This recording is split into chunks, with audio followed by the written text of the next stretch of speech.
ଭୂମି ପୃଥିବୀରେ ଥିବା ସବୁ ଜୀବଜନ୍ତୁ ଗୁଡ଼ାକର ସୃଷ୍ଟି ଏହି ଭୂମି ଦ୍ୱାରା ହିଁ ହୋଇଛି।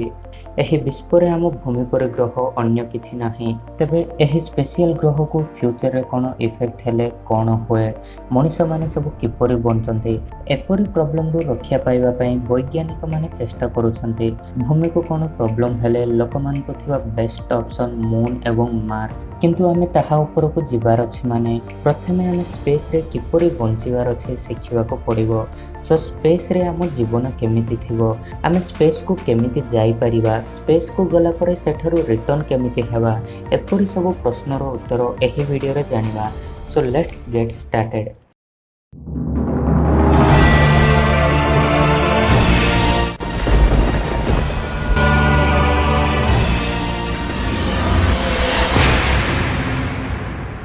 ସ୍ପେସ୍ରେ ଜୀବନ ମାନେ ତାହା ଇଜି ନୁହେଁ, ଏହା ରିସ୍କି ଏବଂ ଇଣ୍ଟରେଷ୍ଟିଂରେ ମଧ୍ୟ ରହିଥାଏ। ପ୍ରଥମେ ଆମେ ସ୍ପେସ୍କୁ କାହିଁକି ଯିବାର ଅଛି ଜାଣିବା। ଆମେ ରହୁଥିବା ଭୂମିକୁ ଛାଡ଼ି ଅନ୍ୟ ଗ୍ରହକୁ ଯିବା ଆବଶ୍ୟକ ରହିଛି କି ମାନେ 100% ରହିଛି। କାରଣ ଆମେ ସ୍ପେସ୍କୁ ଏକ୍ସପ୍ଲୋର କଲେ ଆମେ ସ୍ପେସ୍ ବିଷୟରେ ବହୁତ କିଛି ଜାଣିପାରିବା। ଯଦି ଆମେ ସ୍ପେସ୍କୁ ଏକ୍ସପ୍ଲୋର କରିନଥିଲେ ବର୍ତ୍ତମାନ ଆମକୁ ସ୍ୟାଟେଲାଇଟ୍ ରହିନଥାନ୍ତା। ସ୍ୟାଟେଲାଇଟ୍ ଯଦି ନଥାଏ ତେବେ ଆମକୁ ମୋବାଇଲ୍ସ ମଧ୍ୟ ନଥାନ୍ତା। ଦେଶ ଗୁଡ଼ାକ ମଧ୍ୟରେ ଏବଂ ମଣିଷମାନଙ୍କ ମଧ୍ୟରେ କମ୍ୟୁନିକେସନ୍ ମଧ୍ୟ ରହିବନି।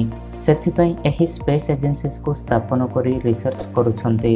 ଭୂମି ବିଷୟରେ ଜାଣିବାର ଅଛି ମାନେ ଭୂମି ଉପରେ ରିସର୍ଚ୍ଚ ଲ୍ୟାବ୍ ଥିଲେ ସରି, କିନ୍ତୁ ସ୍ପେସ୍ ବିଷୟରେ ଜାଣିବାର ଅଛି ମାନେ ସ୍ପେସ୍ରେ ରିସର୍ଚ୍ଚ ଲ୍ୟାବ୍ ରହିବାର ଅଛି। ତେଣୁ ଆମେରିକାନ ସ୍ପେସ୍ ଏଜେନ୍ସି ଏବଂ ରୁଷିଆନ୍ ସ୍ପେସ୍ ଏଜେନ୍ସି ମିଶି ସ୍ପେସ୍ରେ ଗୋଟେ ରିସର୍ଚ୍ଚ ଲ୍ୟାବ୍କୁ ବନେଇଲେ। ସ୍ପେସ୍ରେ ଥିବା ସେହି ରିସର୍ଚ୍ଚ ଲ୍ୟାବ୍ର ନାମ ହିଁ ଇଣ୍ଟରନ୍ୟାସନାଲ ସ୍ପେସ୍ ଷ୍ଟେସନ୍। ସେହି ସ୍ପେସ୍ ଷ୍ଟେସନରେ ରହି ଏଷ୍ଟ୍ରୋନଟ୍ସ ରିସର୍ଚ୍ଚ କରିବାକୁ ପଡ଼ିବ। ତେବେ ସେମାନେ କାହା ଉପରେ ରିସର୍ଚ୍ଚ କରିବେ ମାନେ ସେଠାରେ ନେଚର କେମିତି ଥାଏ, ତାହା ଦ୍ୱାରା ଆମ ବଡ଼ିକୁ କ'ଣ ଇଫେକ୍ଟ ରୁହେ, ସ୍ପେସ୍ରେ ଗଛ କିପରି ବଢ଼ିଥାଏ, ଅଧିକ ଦିନ ସ୍ପେସ୍ରେ ରହିଲେ କିପରି ବା କ'ଣ ଇଫେକ୍ଟ ହୋଇଥାଏ, ସ୍ପେସ୍ରେ କରେଣ୍ଟ ବା ଇଲେକ୍ଟ୍ରିସିଟି କିପରି ବନେଇବା ଇତ୍ୟାଦି ଉପରେ ରିସର୍ଚ୍ଚ କରିଥାନ୍ତି। ତେଣୁ ଏପରି ରିସର୍ଚ୍ଚ କରିବାର ଅଛି ମାନେ ସେଥିପାଇଁ ମଣିଷ ଆବଶ୍ୟକ ଏବଂ ମଣିଷ ସେଠାରେ ଜୀବନ କଟାଇବାକୁ ପଡ଼ିବ। ସ୍ପେସ୍ରେ ଜୀବନ କଟାଇବାର ଅଛି ମାନେ 3ଟି ଷ୍ଟେଜେସ୍ ରହିଥାଏ। ଫାର୍ଷ୍ଟ, ସ୍ପେସ୍କୁ କିପରି ଯିବା, ସେକେଣ୍ଡ, ସ୍ପେସ୍ରେ କିପରି ବଞ୍ଚିବା, ଥାର୍ଡ଼, ପୁଣି ଭୂମିକୁ କିପରି ରିଟର୍ନ ହେବା। ପ୍ରଥମେ ଫାର୍ଷ୍ଟ ଷ୍ଟେଜ୍ ବିଷୟରେ ଜାଣିବା। ସ୍ପେସ୍ ଷ୍ଟେସନରେ କାମ କରିବା ଲୋକ ଭଗବାନ ନୁହନ୍ତି, ସେମାନେ ମଧ୍ୟ ଆମ ପରି ସାଧାରଣ ଲୋକମାନେ ହିଁ। ଆମେ ମଧ୍ୟ ସ୍ପେସ୍ ଷ୍ଟେସନରେ ୱାର୍କ କରିପାରିବା, କିନ୍ତୁ ଜଷ୍ଟ ଇଞ୍ଜିନିୟର କିମ୍ବା ମ୍ୟାଥମେଟିକ୍ସ କିମ୍ବା ଫିଜିକାଲ ସାଇନ୍ସରେ ଗୋଟେ ଡିଗ୍ରୀ ଆବଶ୍ୟକ। ସେକେଣ୍ଡ ହେଉଛି ଏହି ଫିଲ୍ଡରେ 3 ବର୍ଷ ୱାର୍କ ଏକ୍ସପିରିଏନ୍ସ ଆବଶ୍ୟକ କିମ୍ବା 1000 ଆୱାର୍ସ ଏରୋପ୍ଲେନ୍କୁ ଚଲେଇଥିବା ଏକ୍ସପିରିଏନ୍ସ ଥିବା ଆବଶ୍ୟକ। ଥାର୍ଡ଼ ହେଉଛି ଭଲ ହେଲ୍ଥ କଣ୍ଡିସନ୍ ରହିବା ଆବଶ୍ୟକ। ଏହି 3ଟି କ୍ୱାଲିଫିକେସନ୍ ଥିଲେ ସ୍ପେସ୍ ଷ୍ଟେସନରେ ଆପଣ ମଧ୍ୟ ରିସର୍ଚ୍ଚ କରିପାରିବେ। ସୋ ଏପରି କ୍ୱାଲିଫିକେସନ୍ ଥିବା ଲୋକମାନଙ୍କୁ ନାସା ପରି ସ୍ପେସ୍ ଏଜେନ୍ସି ସିଲେକ୍ଟ କରିଥାଏ। ସେମାନଙ୍କୁ 2 ବର୍ଷ ପର୍ଯ୍ୟନ୍ତ 3ଟି ବିଷୟରେ ଟ୍ରେନିଂ ଦିଅନ୍ତି। ପ୍ରଥମେ ସ୍ପେସ୍ କ୍ରାଫ୍ଟକୁ କିପରି କଣ୍ଟ୍ରୋଲ କରିବାର ଏବଂ ସ୍ପେସ୍ କ୍ରାଫ୍ଟ ବିଷୟରେ ବେସିକ୍ ନଲେଜ। ଦ୍ୱିତୀୟଟି ସ୍ପେସ୍ରେ ବା ଜିରୋ ଗ୍ରାଭିଟିରେ କିପରି ଜୀବନ କଟାଇବା। ତୃତୀୟଟି 100 କିମ୍ବା ତାଠାରୁ ଅଧିକ ସାଇନ୍ସ ଏକ୍ସପେରିମେଣ୍ଟ ଶିଖାଇଥାନ୍ତି। ସୋ ସେମାନଙ୍କୁ 2 ବର୍ଷ ପର୍ଯ୍ୟନ୍ତ ଏହି 3ଟି ବିଷୟରେ ଟ୍ରେନିଂ ଦିଅନ୍ତି।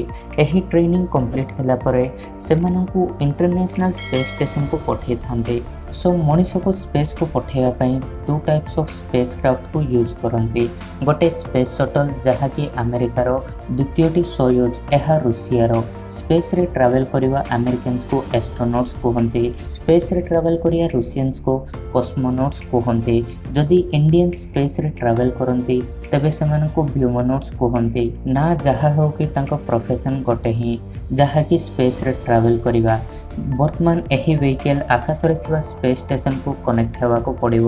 ଏହି କନେକ୍ସନକୁ ଡକିଂ କୁହନ୍ତି। ଏହା ଡକିଂ ହେଲେ ହିଁ ଭେହିକେଲରେ ଥିବା ଏଷ୍ଟ୍ରୋନଟ୍ସ ସ୍ପେସ୍ ଷ୍ଟେସନରେ ପାଦ ଦେଇପାରନ୍ତି।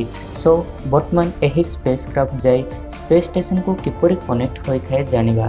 ସ୍ପେସ୍ ଷ୍ଟେସନକୁ ସ୍ପେସ୍ ସଟଲ୍ ଗୋଟେ ପରେ କନେକ୍ଟ ହୁଏ ଏବଂ ସୋୟୁଜ୍ ରକେଟ୍ ଅନ୍ୟ ପରେ କନେକ୍ଟ ହୋଇଥାଏ। ସ୍ପେସ୍ ସେଟେଲ୍ ମାନେ କ'ଣ, ତାହା କିପରି ୱାର୍କ କରିଥାଏ ତା ବିଷୟରେ କମ୍ପ୍ଲିଟ୍ ଭିଡ଼ିଓ ଆମ ଚ୍ୟାନେଲରେ ରହିଛି।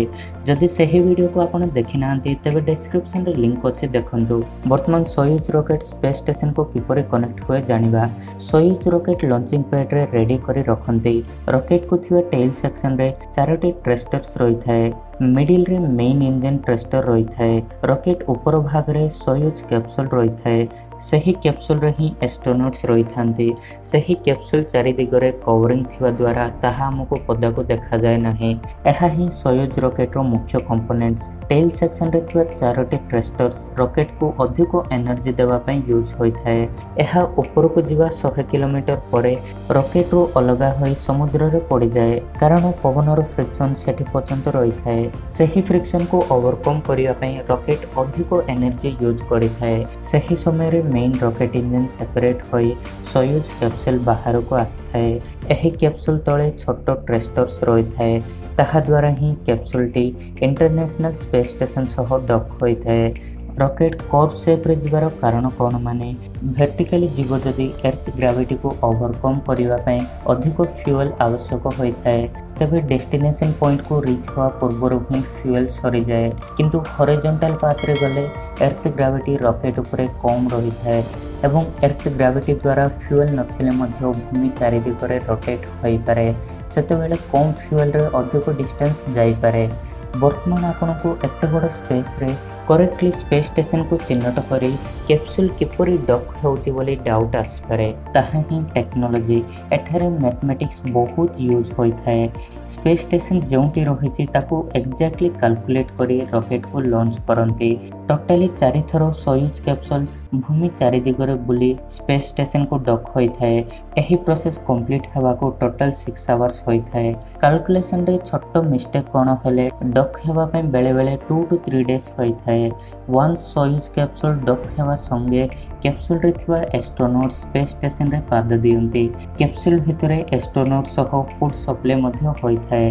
प्रति 6 मास को थरे एही सोयूज रॉकेट लॉन्च करी एस्ट्रोनॉट्स को स्पेस स्टेशन को पठै थांती। एही space station 28,800 kilometre per hour speed रे भूमि चारि दिगरे बुलु थाए किंतु सेठारे साउंड किछि न थाए कारण भूमि रे पवन रो फ्रिक्शन थिबा जगो साउंड रही थाए किंतु स्पेस रे पूरा एम्प्टी रही थाए माने पवन न थाए तेणु फ्रिक्शन मध्ये न थाए। सो भितरे थिबा एस्ट्रोनॉट्स को स्पीड मध्ये जणा पड़े नाही। स्पेस स्टेशन भूमि उपरे काहे कि पडनु बोली डाउट आसपारे ताहारो कारण ऑर्बिटल वेलोसिटी।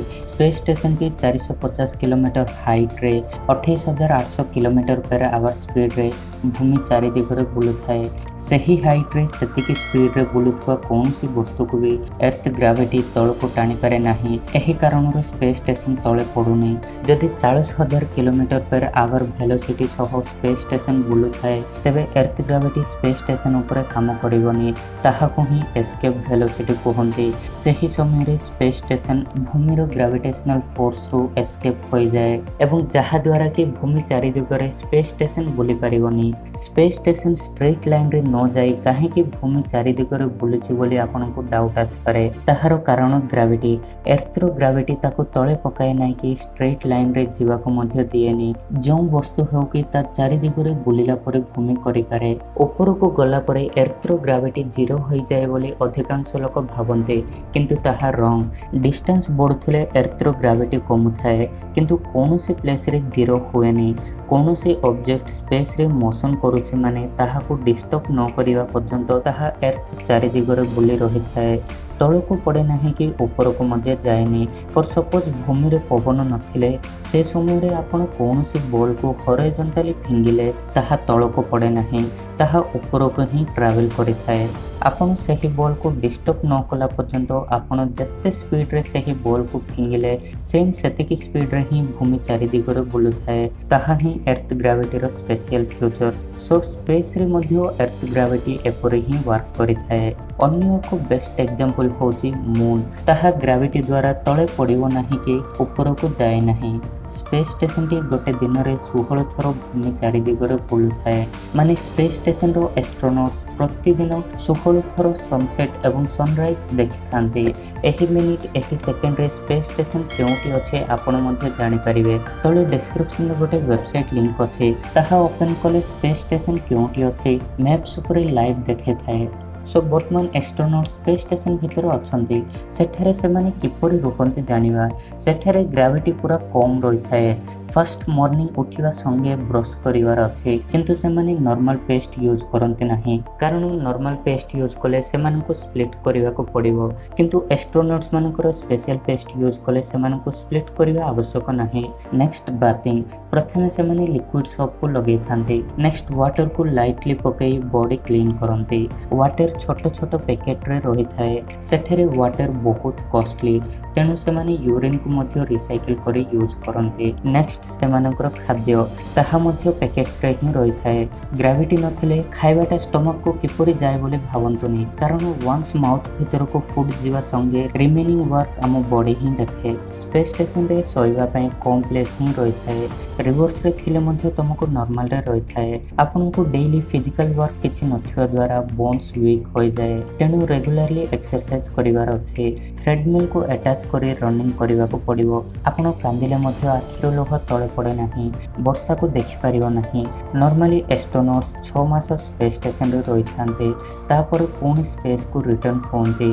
सो वर्तमान सेमाने भूमि को किपरि रिटर्न होंते जानिबा। स्पेस स्टेशन को डॉक होइतबा सोयूज कैप्सूल को फर्स्ट अनडॉक करंते तापर स्पीड को कमै थांते। सेतबेले सोयूज टिके टिके हाइट कमी भूमि चारि दिगरे बुली थाए। एटमॉस्फेयर भीतर को प्रवेश हेबा पूर्व कैप्सूल टी 3टी भाग रे विभक्त हो जाए। मझिरे सिलिंडर शेप रे थिबा भाग रे एस्ट्रोनॉट्स थिबे। अदर पार्ट्स एटमॉस्फेयर को प्रवेश हेबा संगे फ्रिक्शन द्वारा जली जाए। एस्ट्रोनॉट्स थिबा कैप्सूल सही फ्रिक्शन को संभाली परिबो कारण हाई टेम्परेचर को संभालिबा कोटिंग ता ऊपर रही थाए। 28,800 किलोमीटर स्पीड रे भूमि ऊपर को आस्थवा कैप्सूल पवन रो फ्रिक्शन द्वारा ता स्पीड 800 किलोमीटर को कमी जाए एवं भूमि को 10 किलोमीटर हाइट रे थिबा समय रे पैराचूट ओपन होई थाए। सेतेबेले कैप्सूल रो speed 22 kilometre per hour speed को कमी जाए एवं 100 मीटर हाइट रे थिबा समय रे कैप्सूल रो तळ भाग रे थिबा थ्रस्टर्स ऑन होई थाए। वर्तमान कैप्सूल रो स्पीड 5 किलोमीटर पर आवर को कमी भूमि ऊपर पड़ी जाए। किछि समय पर एस्ट्रोनॉट्स मानको बाहर को आनंते। बाहर को आसीवा एस्ट्रोनॉट्स किछि दिन पर्यंत चली परिबे नाही कारण निज बॉडी निजको वजन लागु थाए। एते दिन स्पेस रे सेमाने अधिक वेट नथिले सेथिपई सेमानकु एपरि फील होई थाए। आपण जते स्पेस स्टेशन को जीवा को चाहूचो तेबे सिंगल टिकट कॉस्ट 600 कोटी टंका। सो फ्रेंड्स एपरि स्पेस रे जीवन रही थाए। बहुत सिंपल लागुछि ना आमे जे कोनोसी विषय न बुझिया पर्यंत ताहा कॉम्प्लिकेटेड लागि थाए किंतु वंस पूरा बुझिले रॉकेट साइंस मध्ये सिंपल रे रही थाए। सो फ्रेंड्स एही वीडियो द्वारा आपण किछि नॉलेज पाइथियो बोले आशा करूछे। सो प्लीज वीडियोटी पसंद लागले वीडियोटी को शेयर करंतु एवं एपरि इंटरेस्टिंग वीडियोस पाए हम चैनल को सब्सक्राइब करंतु।